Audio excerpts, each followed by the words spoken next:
fez aniversário de casamento e todos os demais. Glória seja dada ao nome do Senhor. Quero convidar você a abrir a sua Bíblia em Mateus, no capítulo 17.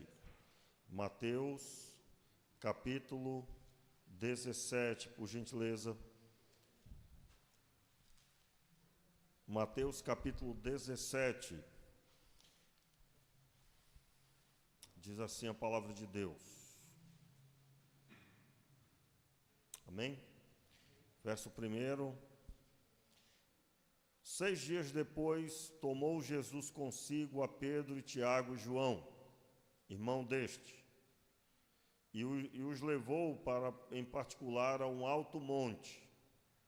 Ali Jesus foi transfigurado diante deles. O seu rosto brilhou como o sol, e as suas roupas se tornaram brancas como a luz. Então lhe apareceu Moisés e Elias, falando com ele. Pedro disse a Jesus: Senhor, bom é estarmos aqui. Se queres, façamos aqui 3 abrigos, um para ti, um para Moisés e um para Elias. Estando ele ainda a falar, uma nuvem luminosa os cobriu, e da nuvem saiu uma voz que dizia, vamos repetir? Este é o meu filho amado, em quem me agrado, a ele ouvi. Vamos repetir mais uma vez? Este é o meu filho amado, em quem me agrado, a ele ouvi. Vamos orar? Meu Pai, tenha misericórdia de nós. Nos dê, Senhor, a graça de entendermos a Tua palavra. Te pedimos, Pai, a Tua graça maravilhosa, de forma que em nós, Senhor, haja liberdade do Teu Espírito Santo para edificar as nossas vidas e formar a pessoa de Cristo em nós. Te pedimos, Senhor, enche-nos da tua presença, enche-nos, Senhor, da convicção de fé, da fé de Cristo Jesus. Sim, Pai, oramos pedindo a Tua mão poderosa nessa noite e a partir de então, para que as nossas vidas sejam impactadas e através de nós, outras pessoas sejam também abençoadas. Oramos assim, meu Deus, no nome de Jesus. Amém e amém. Muito bem, meus irmãos, todos nós somos convidados a sermos vestidos de vestes brancas. Nós, na quarta-feira, finalizamos lendo os textos de Apocalipse, que fala sobre aqueles que estão nos céus com vestes brancas. E também vimos a palavra do Senhor dita a uma das 7 igrejas, que eles deveriam comprar vestes brancas para se vestir e cobrir a sua nudez. Nesse texto que acabamos de ler, é uma das passagens que mostra a respeito das vestes brancas. Quando a glória do Senhor estava naquele monte, foi revelado o espiritual de Jesus. Qual era a sua condição espiritual? A condição de puro diante de Deus, e as suas vestes eram brancas. No Antigo Testamento, e aqui em nome de Jesus, que enquanto eu estou pregando e a partir de então que seja manifestada na sua vida a palavra de Deus, ela entre no seu coração. Só para você ter uma ideia do que eu estou falando, quando alguém me pergunta algo a respeito da Bíblia, de dentro do meu coração flui a sua palavra. Eu já tive experiências inimagináveis, muitas mesmo, muitas experiências, porque por ter a mente formada pela palavra. A mente que, quando é indagada, automaticamente flui o que a Escritura diz. E isso acontece mediante a exposição à Escritura. Quando você lê a palavra, você deve ler com a expectativa, com o entendimento de que ali você está acessando algo que está indo formando no seu coração. E quando eu leio esse texto, o que é que nós temos entendido, buscado o entendimento dessa passagem? Os 3 discípulos, Pedro, Tiago e João, tiveram a experiência de ver a revelação espiritual de Jesus. As suas vestes eram brancas.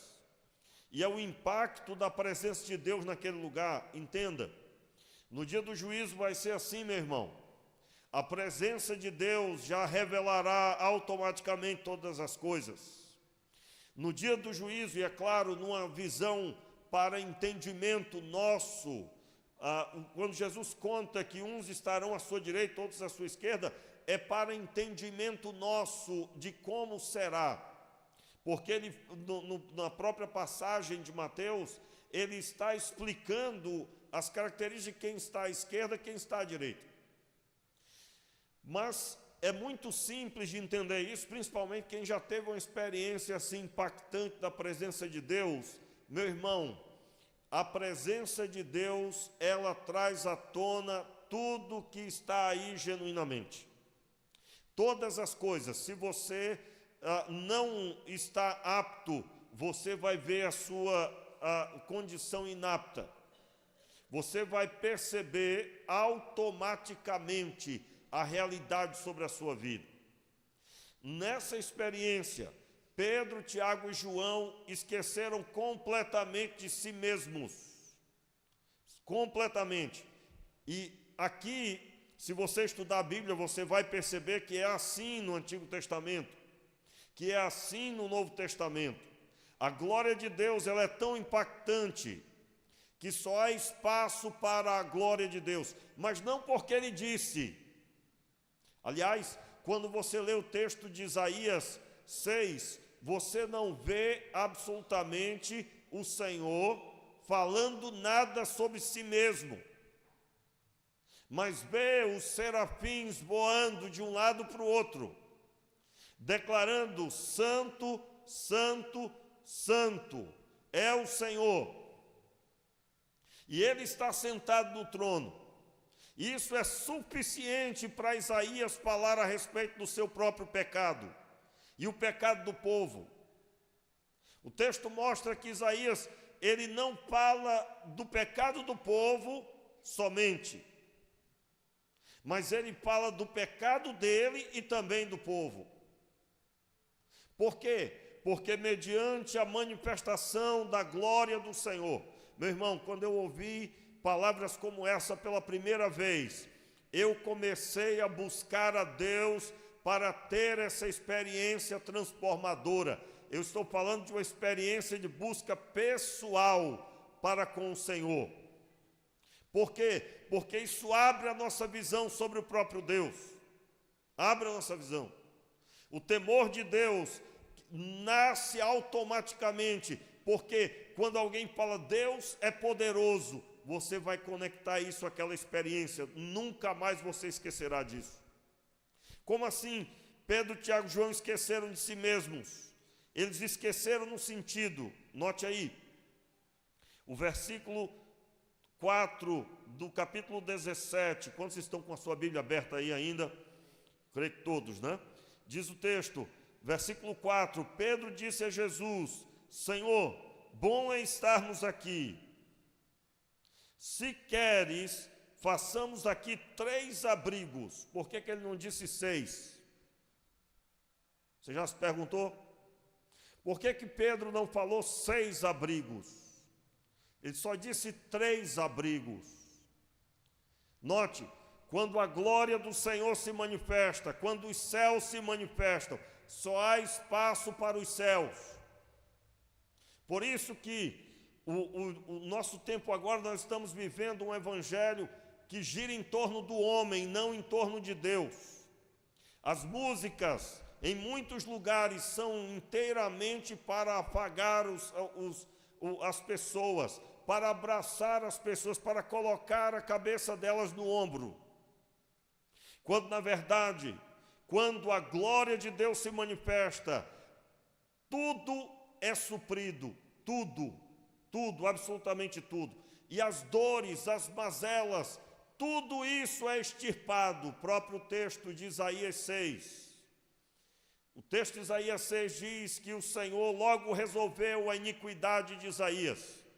Ai de mim que vou perecendo, pois sou homem de impuros lábios, e habito no meio de um povo de impuros lábios.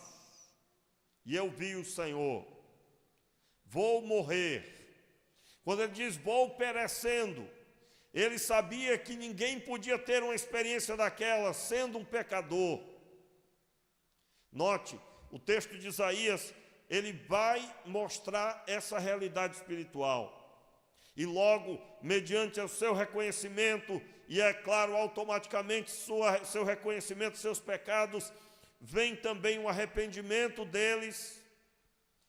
Então o texto diz que o Senhor fez um anjo pegar uma das brasas vivas que estavam no seu trono, na base do seu trono, e essa brasa viva que ele pegou com a tenaz, tocou em sua boca e ele foi purificado. Pastor, faltou só o povo. A purificação do povo veio depois, com a palavra de Deus na boca de Isaías. É nesse texto que você encontra o próprio Senhor dizendo logo em seguida que ele foi purificado. Quem irá por nós? A quem enviarei? E Isaías responde o chamado dizendo: eis-me aqui, envia-me. Por que eu estou fazendo paralelo com esse texto? Por quê? Porque semelhante a esta passagem, são dois textos da manifestação da glória de Deus. Nos dois, a pessoa que está ali, ela some. Ela não está ali com ênfase nela, a não ser para confessar os seus pecados. Pastor, ainda não entendi, mas ele não falou dele? Sim, meu irmão, se fosse hoje, sabe como é que... Primeiro que se fosse hoje, não haveria essa manifestação, porque as motivações estão fora da visão. Como assim? Se alguém fora da visão ouvir assim, você gostaria que Deus se manifestasse na sua vida? Você gostaria de ver o seu trono? A pessoa é capaz dela dizer assim, que bom que eu vou ver. E aí, diante dele eu vou expressar meus muitos motivos que eu vou expressar diante dele para que ele satisfaça os meus pedidos. Ainda não entendi, pastor. Meu irmão, é que nem uma pessoa que está desempregada se sentar do lado de um mega empresário. Está arriscado em fazer o quê? Pedir ajuda, o emprego. Pois é. Só que quando a glória aparece, essa glória enche toda a casa. Essa glória enche o templo. Vamos ler o texto de Isaías aí, pessoal, em respeito aí o pessoal novo. Vamos ler? Vamos ler o texto? Deixa marcadinho aí Mateus capítulo 17. Muito bem, Isaías capítulo 6. Isaías capítulo 6, por gentileza. Vamos ler aqui na tela todo mundo, você pode acompanhar na sua Bíblia também, pode ser? Isaías 6, vamos lá? No ano em que morreu o rei Uzias, eu vi também ao Senhor, assentado sobre um alto e sublime trono, e a cauda do seu manto enchia o templo. Note aqui, a cauda do seu manto enchia o templo. Serafins estavam por cima dele, cada um tinha 6 asas, com 2 cobriam os rostos, com 2 cobriam os pés, e com 2 voavam. Antes de continuar, note aqui, eu disse que quando ele se manifesta não tem espaço para nada. Se você for estudar esse texto aqui, você vai descobrir o quê? Pastor, por que os serafins que tinham 6 asas, com 2 voavam, com 2 cobriam o rosto, com 2 cobriam os pés? Resposta que você vai encontrar na maioria do estudo. Eles não queriam ofuscar em momento algum a ênfase que é o trono. Os rostos lindos, perfeitos, seu corpo lindo, perfeito, ambos os lados escondidos, porque a ênfase é total para o trono, para a glória. E eles voavam, pastor, sim, para declarar em alto e bom som, no mais alto possível, que Ele é santo, santo, santo. Continuando. E clamavam uns aos outros, dizendo: Santo, santo é o Senhor dos exércitos. Toda a terra está cheia da sua glória. E os umbrais das portas se moveram, e a voz do que clamava, e a casa se encheu de fumaça. Espere aqui um instante, observe bem. E a casa se encheu de fumaça. Isso faz referência, se você for estudar a Bíblia, você vai encontrar no dia da consagração do templo. No dia da consagração do templo, lá com Salomão, depois que ele fez todos os sacrifícios, os sacerdotes fizeram todos os sacrifícios, a glória do Senhor veio sobre o templo, e o templo foi cheio de fumaça. Ninguém permaneceu de pé dentro do templo. Como assim?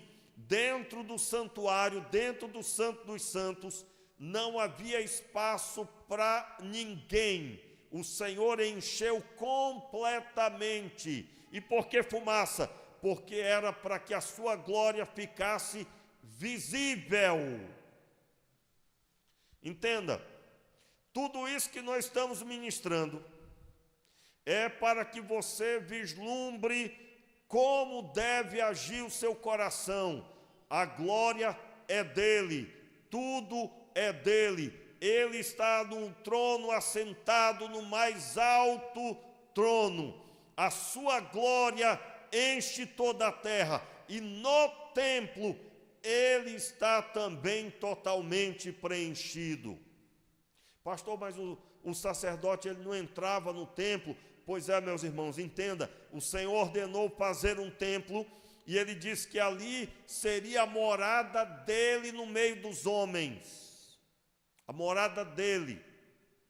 E quando ele enche o templo, ele está dizendo: eu estou no lugar que eu disse que estaria, no meio do seu povo. Se você for estudar a respeito disso, Jerusalém estava organizada de uma forma que ao redor estariam as 12 tribos de Israel. As 12 tribos de Israel estariam ali, e o Senhor no meio deles. Se você estudar, principalmente no período do tabernáculo, cada tribo ficava num lugar específico, fazendo um círculo, como que um círculo ao redor do tabernáculo, em respeito aos novos na fé. O primeiro vislumbre do que seria o templo foi o tabernáculo. O tabernáculo é o quê? É o templo andante no período em que o povo saiu do Egito, indo de encontro a Canaã. O Senhor ordenava através da nuvem durante o dia e da coluna de fogo durante a noite, quando eles deveriam caminhar. O único povo que podia viajar de dia e de noite chamava-se povo de Israel. Agora, por quê? Porque nada pode impedir aqueles que caminham sob a liderança do Senhor. Diga amém, eu recebo. Agora entenda, essa visão é para que você compreenda. Deus tem que estar na sua frente. Mas para Ele estar na sua frente, você tem que ter sido liberto por Ele. E quando nós olhamos para essas passagens, e o Senhor enchia o templo, significava: vocês estão ao meu redor, e eu estou aqui com vocês. A nação de Israel seria inabalável. Inabalável. Então, a passagem bíblica segue, vamos ler? Então disse eu: ai de mim, pois estou perdido, porque sou um homem de lábios impuros, e habito no meio de um povo de impuros lábios. os meus olhos viram o Rei, o Senhor dos exércitos.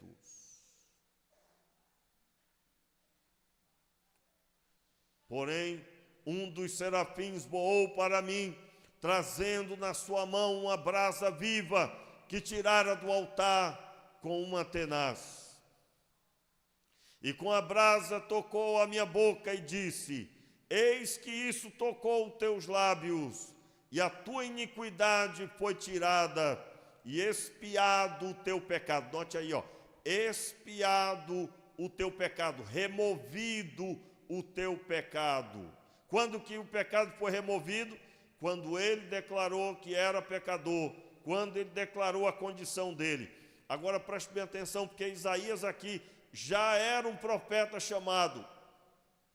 Ele já era um homem separado, mas ele descobre que ainda está para ser purificado. Por isso, meus irmãos, não se esqueça, você não pode parar de buscar ao Senhor, de buscar sentir a sua presença, de ler a sua palavra, renovar a sua vida diante dele, através da comunhão com ele. Deus é real e verdadeiro. Então, o texto diz que ele então tem o seu pecado resolvido. Segue o texto, verso 8. Depois disto ouvi a voz, vamos repetir? Depois disso, vamos lá, ouvindo a própria voz, depois disto ouvi a voz do Senhor que dizia: a quem enviarei? E quem há de ir por nós? Então disse eu: eis-me aqui, envia-me.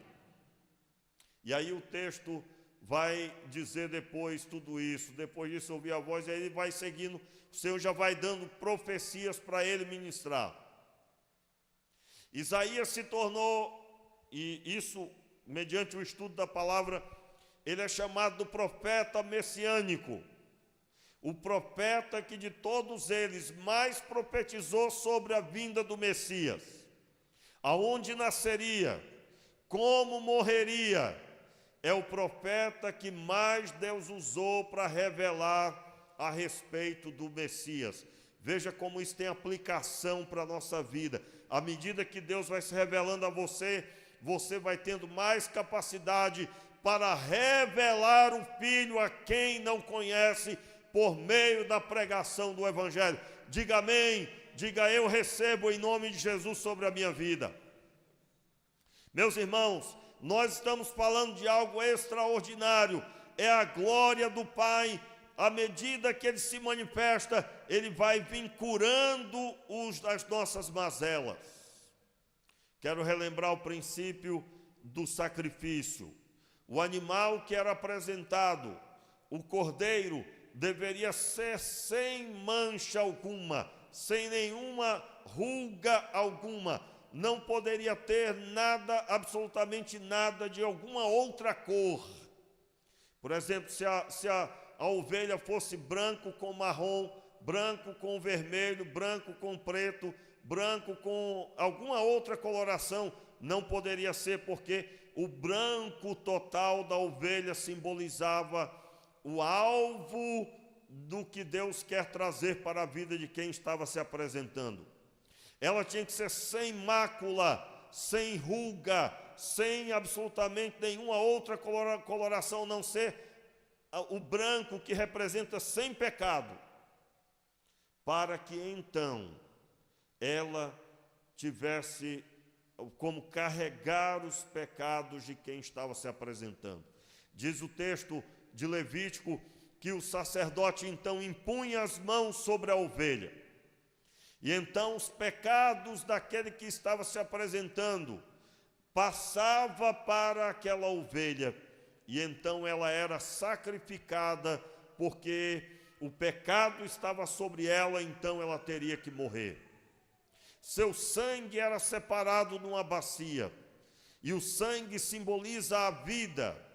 E então, mediante esta passagem e o sacrifício sendo percorrido, sendo realizado, o pecado de quem se apresentou era expiado. Meus irmãos, nós precisamos compreender esses princípios que vão nortear nossa vida espiritual. Como eu recebi vestes brancas da parte do Pai, mediante o perdão dos meus pecados, mediante o reconhecimento da realidade espiritual que eu vivia. E diante disso, Deus resolve os meus problemas. Qual é o meu problema? O pecado é o problema do homem. O pecado separa o homem de Deus, e esta separação faz com que haja todo tipo de atrocidade que o homem vai buscar preencher este vazio. Quando que o homem é sarado, curado? Quando ele volta para Deus que o fez. Eu quero aqui, em nome de Jesus, declarar sobre a sua vida que isso entre no seu coração. Por que é que nós precisamos tanto de sua palavra? Eu quero lembrar os irmãos, nós só viemos à existência por causa da palavra de Deus. Disse Deus: façamos o homem a nossa imagem e a nossa semelhança.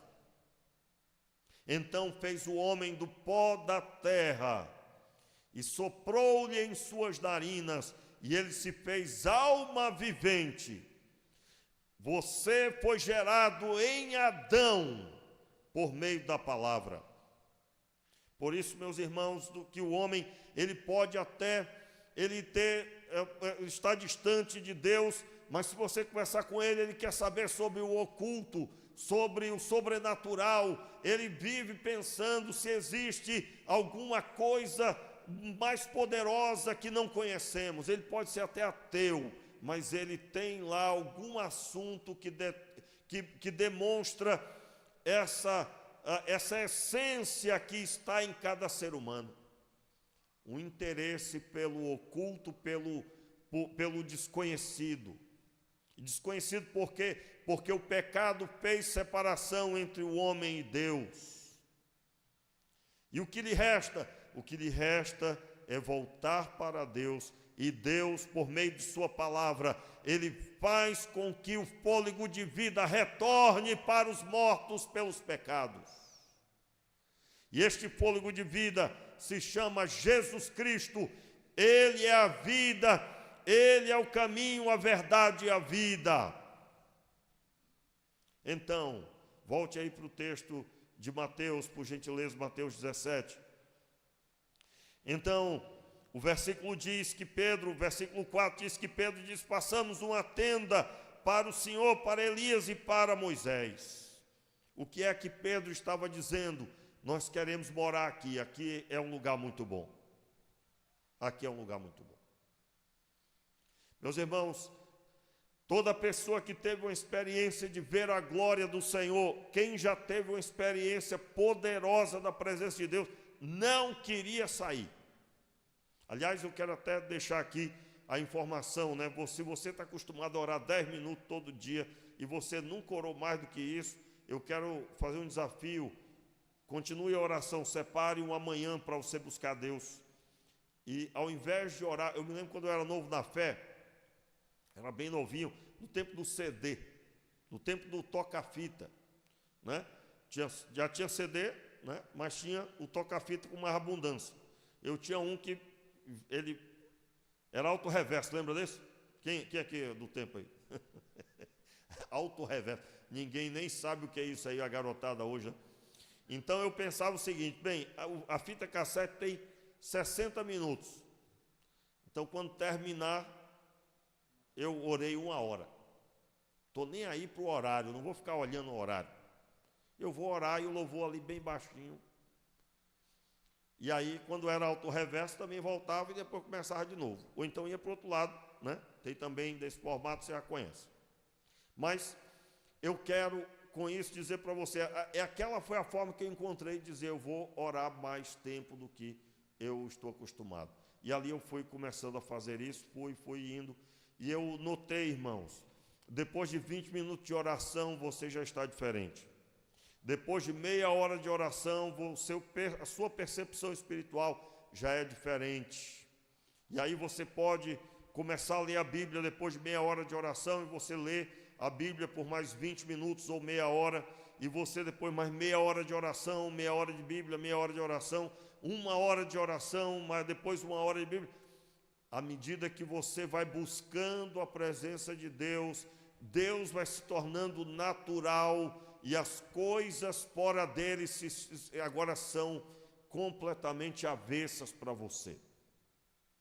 E a presença de Deus, quando vem, irmãos, eu creio que você deve ter tido uma experiência dessa, de estar ali buscando a Deus e não ver o tempo passar. Por quê? Porque a presença do Senhor, ela faz com que o tempo não é mais a ênfase.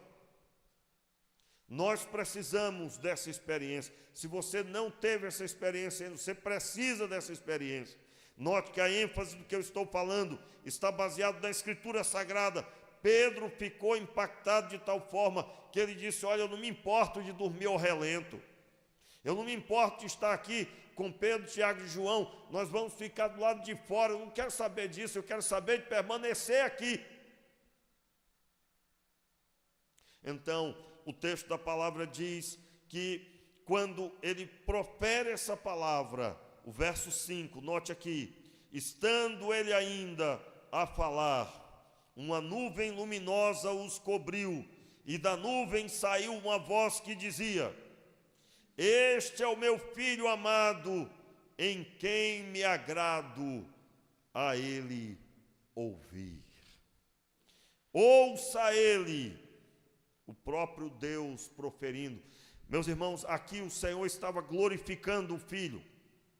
O que é glorificar o Filho? É dar respaldo. É dar respaldo. Da mesma forma que Jesus estava dando respaldo, estava apontando para o Pai. Você já conhece aquela passagem quando alguém diz para Jesus assim: bom mestre. E aí a pessoa começa a falar, Jesus não continua no que a pessoa está dizendo, e ele diz: bom só há um, que é Deus. Agora, por que Jesus disse isso? Jesus proferiu isso porque tudo que a pessoa estava se maravilhando, a pessoa de Jesus no meio das pessoas, e os milagres, e os conselhos, as pregações, só foi possível porque o Pai idealizou tal plano. Então a ênfase é para Ele, e assim é na caminhada dos evangelhos. Nós vamos contemplar o Pai falando do Filho e o Filho falando do Pai. Quem nunca ouviu, né? Aquela dúvida constante na vida de alguns, quando lê o texto pela primeira vez. Jesus no Getsêmani, ali proferindo aquelas palavras: Senhor, se possível, passa de mim este cálice. E a pessoa ali fica em dúvida: meu Deus, Jesus estava querendo voltar atrás, ele estava fraquejando, o que é isso?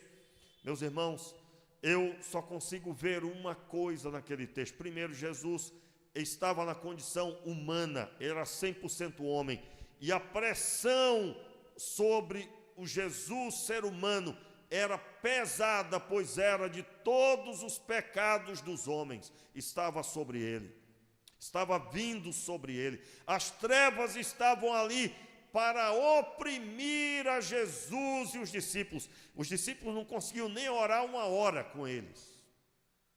Eu me lembro de vigílias assim, irmãos. Eu já participei de oração que o sono bateu com força e não tinha explicação de tão pesada que era a vigília. Eu creio que você já passou uma situação como essa. Não tem explicação. Como é que pode? Eu dormi hoje cedo, eu dormi hoje à tarde, agora eu peguei a Bíblia para ler e não estou conseguindo. Meu irmão, você decidiu ler aquilo que vai mudar a sua vida, e o mal, Deus até permite, pode acreditar nisso, porque Ele quer fortalecer você, não é para te destruir, Ele quer fortalecer você. O mal não se move se Deus não permitir. E se ele estiver ali batalhando, Deus quer injetar em você algum crescimento. Então, nós precisamos compreender, meus irmãos, existe aqui nesta passagem algo especial e que deve nortear a nossa vida. O que é que eu consigo ver nas palavras de Jesus no Getsêmani? Jesus está ali declarando aquelas palavras: se possível for, passa de mim esse cálice. O que significa cálice? A Bíblia vai citar 2 cálices: o cálice de alegria e o cálice de amargura, de tristeza. A linguagem cálice era o nome dado ao momento de grande alegria e o momento de forte tristeza. Forte tristeza. Se possível for, passa de mim este cálice. Jesus sabia que iria ser morto na cruz. Jesus sabia que seria maltratado no mais alto grau da sua época. Irmãos, se você estudar a crucificação, ninguém jamais passou tal atrocidade. Se você quiser comparar com alguma coisa que alguém já passou, porque tem muita atrocidade, eu quero só lembrar que você estará comparando com a pessoa de Jesus, que é o Verbo vivo, que é o autor da vida, que esteve na criação, que decidiu por espontânea vontade sair da glória do Pai para pisar no meio dos homens. Eu quero só lembrar você que você vai comparar com alguém que foi morto, alguém que passou por atrocidades, é claro, e tem, meu irmão, e não é pouca gente que passou atrocidade, mas nenhuma delas era dona de tudo. Nenhuma delas tinha poder sobre todas as coisas e abriu mão para poder resgatar os homens. Portanto, é incomparável comparar Jesus com qualquer outra, a morte de Jesus com qualquer outra atrocidade.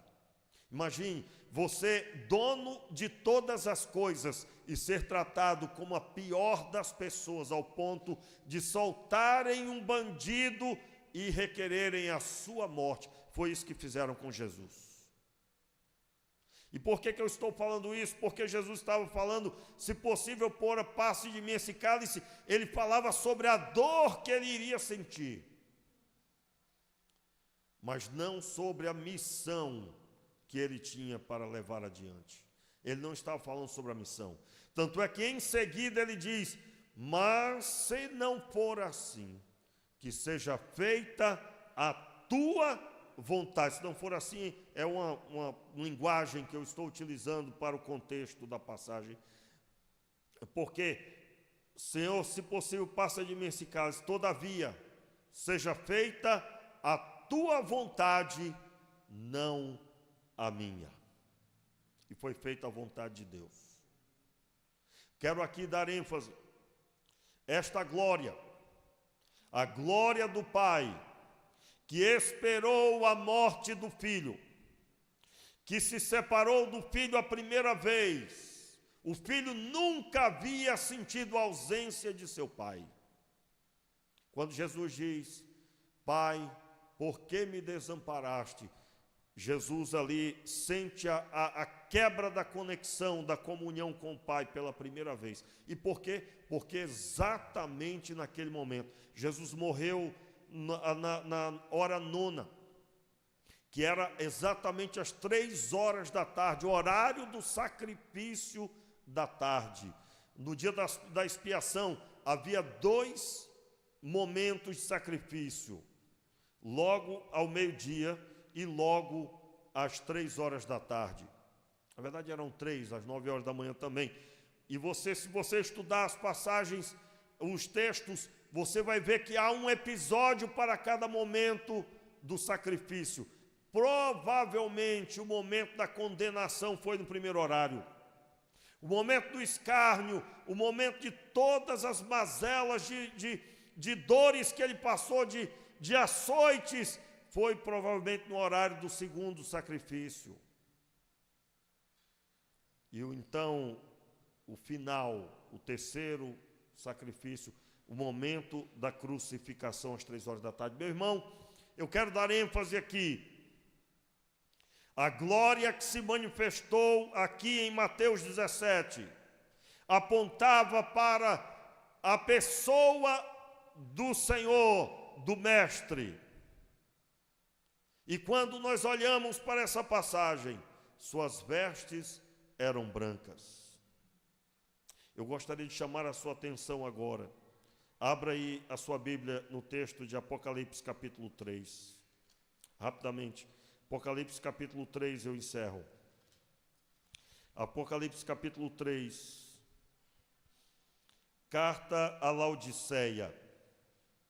E que ao ler essa passagem você receba em sua vida, em nós possamos receber essa palavra. Vamos ler a partir do verso 14. Agora, irmãos, eu quero ler com você como quem está necessitado das vestes brancas. Pastor, mas já tem. Preste atenção aqui, meu irmão. Olha só, você quer receber muito de Deus? Quem quer receber muito de Deus aqui? Então, quando a gente vai ler a Bíblia, vamos supor, estou na minha casa, vou ler a Bíblia. Aí, forma errada. Bem, Senhor, tu sabes, eu estou aqui vestido mais alto, finíssimo, não é? Linho espiritual. E eu vou me sentar agora para ler a tua palavra. Se tu tiver alguma coisa para falar comigo, fale. Não vejo que tem muita necessidade, não, mas se o senhor quiser, fale. Forma errada.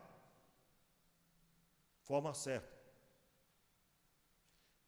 Eu sei que eu nasci de novo. Eu sei quem eu sou, mas sei muito pouco sobre ele. E eu vou me sentar agora para ler a Bíblia com 100% de expectativa de que ele vai falar tudo que eu preciso. Mas toda a experiência que você já teve, meu irmão, a minha experiência de ontem serviu para ontem. E eu quero a experiência hoje. Porque assim como eu me alimentei hoje, eu vou me alimentar. Eu preciso dele hoje. Aí, meu irmão, em nome de Jesus, que o Senhor abra a visão e você se veja assim.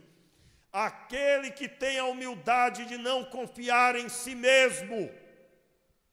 Aquele que tem a humildade de olhar para si e entender que está aprendendo, será recebido diante de Deus aprovado. Porque ele não concorre com Deus. Ele não olha para o que Deus está falando e diz, não sei, Senhor, isso é muito difícil, eu não posso ainda. Não, ele não tem essa visão. Ele já disse amém antes de receber a palavra. Antes de receber a palavra, ele já disse, assim seja. Tem gente que vai ler a Bíblia com medo, e se ele me pedir para me largar tudo? Uma vez eu encontrei uma pessoa de, olha, venha para a vigília. E a pessoa ficava assim olhando. Aí uma outra vigília disse, venha para a vigília. Até que eu notei o que estava acontecendo. A pessoa, irmãos, isso aconteceu, a experiência que eu tive com a pessoa. Deus trouxe ao meu coração, ela não quer vir. Porque ela tem medo de, na vigília, eu me manifestar. E eu requerer dela o que eu estou requerendo e ela está fugindo. Aí eu lasquei para cima. Você não quer vir, né? Porque você tem medo do que Deus vai falar, né? Irmão, Deus não precisa da vigília para falar. Ele precisa simplesmente do agora para falar. Então a pessoa estava endurecida com Deus, já sabia que tinha que consertar algumas coisas, e estava evitando qualquer lugar que tivesse alguma oração. Então, essa palavra toda só para você ler esse texto aqui agora com o coração aberto, amém? Diga amém aí, meu irmão. É um amém mais fraco do que tudo. Diga amém aí, animado, meu irmão. Eu creio. Então vamos ler o texto aí agora. Fique de pé aí. Vamos ler de pé. Ao anjo da igreja de Laodiceia escreve: isto diz o amém, o testemunho fiel e verdadeira. A testemunha fiel e verdadeira. O princípio da criação de Deus. Conheço as tuas obras, e que não és frio nem quente. Quem deras fosse frio ou quente. Assim, porque és morno, e não és frio nem quente, eu te vomitarei da minha boca. Dizes, rico sou, estou enriquecido e de nada tenho falta. Mas não sabes que és coitado, miserável, pobre, cego e nu. Aconselho-te, vamos repetir ouvindo a própria voz, aconselho-te que de mim compres ouro refinado no fogo, para que te enriqueças, e vestes brancas, para que te vistas e não seja manifesta a vergonha da tua nudez, e colírio para ungir os teus olhos, a fim de que vejas. Eu repreendo e castigo todos quanto amo. Portanto, sê zeloso e arrepende-te. Fecha os teus olhos. Em nome de Jesus, se arrependa, meu irmão. Eu quero, Senhor, comunhão contigo. Eu desejo, Senhor, comunhão contigo. Eu reconheço, eu sou pobre, cego e nu. Eu reconheço a minha nudez e eu preciso, Senhor, de vestes brancas. Pai, oramos assim, Pai, pedindo misericórdia, ó Deus. Oramos assim, Pai, te pedindo, purifica-nos, Senhor, lava-nos, Senhor, e faz-nos, Senhor, contemplar a tua face. Ore ao Senhor agora, meu irmão.